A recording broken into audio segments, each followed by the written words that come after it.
Dr. Carl Hasselman and myself have been teaching this class this semester. Our goal was to educate the students in terms of real-life anatomy and disease and diagnosis.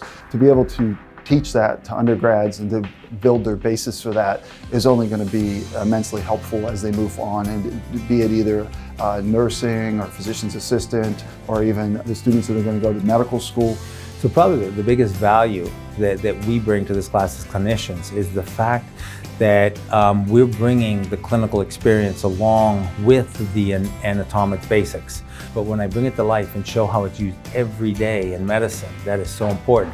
And Dr. Bisignani and I have extensive experience in orthopedics, so we can go through all the orthopedic anatomy, shows different surgical procedures for every part of the body that we do on a daily basis. The Liberatore facility is just an outstanding facility.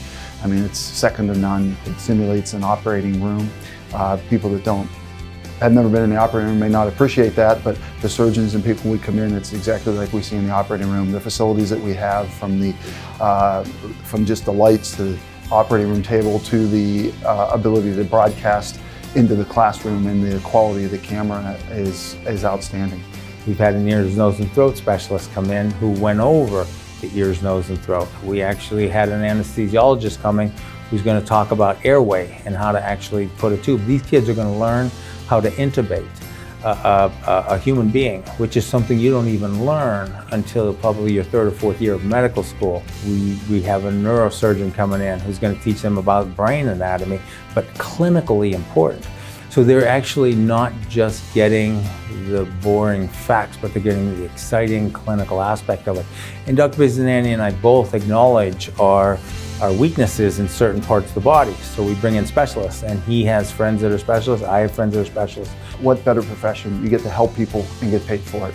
So medicine's changing. It's changed a lot in the 20 years that I've been here. It's going to continue to change in the future, but there's always going to be a need for the healthcare professionals, and they're always going to be compensated for it. So it's going to be a stable job fill in the future. It's very self-satisfying that you get to help people.